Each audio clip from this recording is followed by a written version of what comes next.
Hello एवं गणपति बाबा का स्वागत है। और आज हम लेकर आ गए हैं एक और क्वेश्चन नंबर 9। जैसे कि आप जानते हो क्वेश्चन नंबर 8 तक end of the chapter exercise new NCERT गणित मंजरी भाग 1 का पहले चैप्टर की 1.1 और 1.2 में करा चुका हूँ। और एंड ऑफ द चैप्टर जो एक्सरसाइज है उसके मैंने 9 क्वेश्चन करा रहा हूँ 9 क्वेश्चन में, और 8 क्वेश्चन में आपको ऑलरेडी करा चुका हूँ, जो आप हमारे चैनल पे जाके देख सकते हैं। और 9th क्लास की साइंस भी आपको मिल रही है, तो वो भी जाके पढ़ सकते हैं। और फ्री ऑफ कॉस्ट, कोई चार्ज नहीं है, और आपको 3 पढ़ के मिलेंगे, फटाफट से पढ़ सकते हो। 10th क्लास का भी कोर्स आपको डाला हुआ है, वहां से पढ़ सकते हो। और 8th क्लास के एसएसटी हमारे प्रिंस सर पढ़ा रहे हैं, तो वहां पे जाके आप पढ़ सकते हैं। फटाफट से टाइम ना वेस्ट करते हुए चलते हैं क्वेश्चन नंबर 9 पे और करते हैं क्वेश्चन नंबर 16। तो हमें क्वेश्चन नंबर 9 में क्या बोला गया है? बोला गया है निम्नलिखित तालिका बिंदु के अंदर एस, एम और टी के निर्देशांक दिए हुए हैं। प्रत्येक स्थिति में बताइए कि एम का रेखांकित एस टी का माध्य बिंदु होगा या नहीं होगा। तो हमें पहले जानना होगा कि मिड पॉइंट फॉर्मूला क्या होता है, मध्य बिंदु जो फॉर्मूला होता है वो क्या होता है। अगर मध्य बिंदु को फॉर्मूला देखें तो क्या होगा, देखेंगे मध्य बिंदु सूत्र। तो क्या बनेगा मध्य बिंदु सूत्र भाई? क्या बन सकता है खुद बताओ भाई। x1 x2 प्लस में 2, एक तो ये बनता है, फिर y1 y2 और 2। तो ये इसका सूत्र बन जाता है। तो हमें क्या करना है, बारी बारी से क्या करना है, फटाफट से हमें इसके आंसर को निकालना है।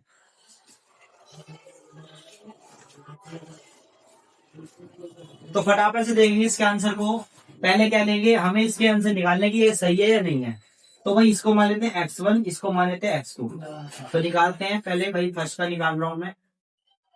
x1 पे 3 रखते हैं, फिर y पे 0 रखेंगे, 3 हो जाएगा, फिर 2, यहाँ 0 आ गया बेटा, 2 यानी कि 0 ही आ गया।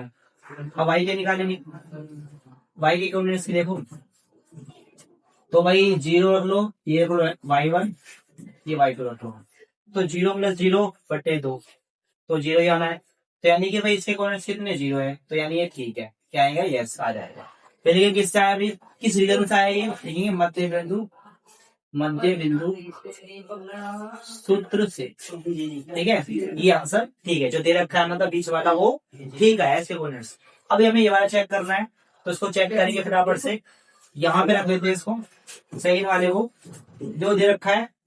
इसको x1 मानते हैं, इसको h2 मानते हैं।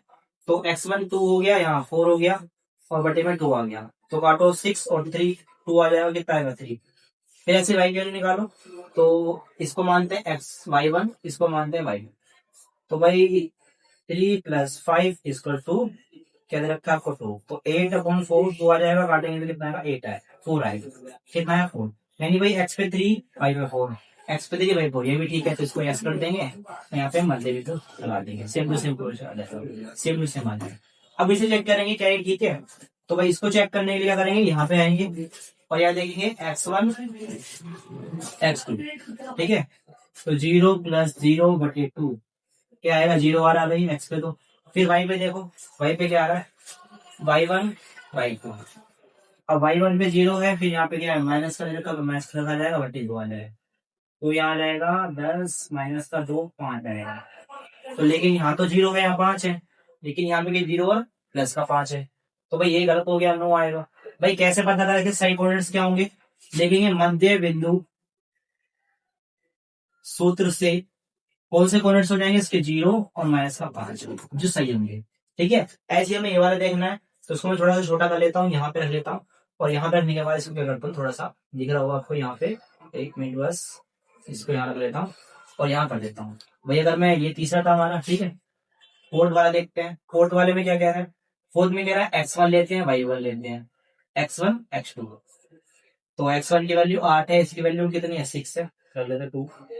भाई बचा कितना, 2 बचे गए, 2 बचा, 2 से 2 कटा कितना है, माइनस का 1 बचा है। फिर ऐसे किसके निकालेंगे, इसके निकालेंगे y1 y2। तो भाई यहाँ पे 7 हो गया, यहाँ पे माइनस का 3 हो गया, बटे में 2 हो गया। यहाँ कितना आया 4 बटे 2, कितना आया 2। लेकिन अब तुम देखो यहाँ पे आया कितना, माइनस का 1, यहाँ पे 2, लेकिन ये तो 0 2 आ रहा है, तो गलत हो गया। तो लिखेंगे 9। क्या आएगा आंसर, सेम टू सेम आएगा, लेकिन कोऑर्डिनेट्स क्या आ जाएंगे, माइनस का 1 और माइनस का 2, माइनस का 2 नहीं प्लस का 2। तो ये इसका आंसर हो जाएगा। अब इसका एक और पार्ट भी है, उसको देखते क्या कह रहा है। आगे इस पार्ट में क्या कह रहा है जब एम एस टी का मध्य बिंदु है तो क्या एम एस टी एस और टी के निर्देशांकों के बीच कोई संबंध हो सकता है, हो सकते हैं? हाँ भाई, संबंध तो हो सकते हैं, क्योंकि भाई अगर देखा जाए, अगर हम फर्स्ट वाले पार्ट में देखें, फर्स्ट और सेकंड वाले पार्ट में देखें, तो ये क्या है, ये है यहाँ पे। अगर सेकंड और फर्स्ट वाले पार्ट उसमें देखें, पार्ट निर्देशांक में देखा जाए, निर्देशांक में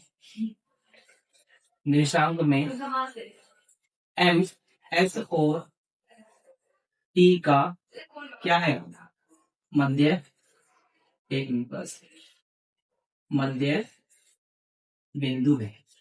ठीक है भाई, ये बन सकता है। तो भाई हमने फर्स्ट पार्ट के अंदर ये सब करा, भाई पहले का निकालो, दूसरे का निकाला, कैसे का निकाला, और फिर हमने इसके अंदर ये वाला सेकंड वाला पार्ट करा इसका। तो इसके दो ही पार्ट थे।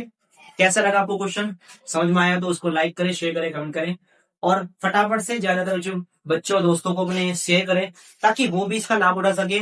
मिलेंगे नेक्स्ट क्वेश्चन के अंदर, 10th क्वेश्चन के अंदर। तब तक के लिए जय हिंद, जय भारत।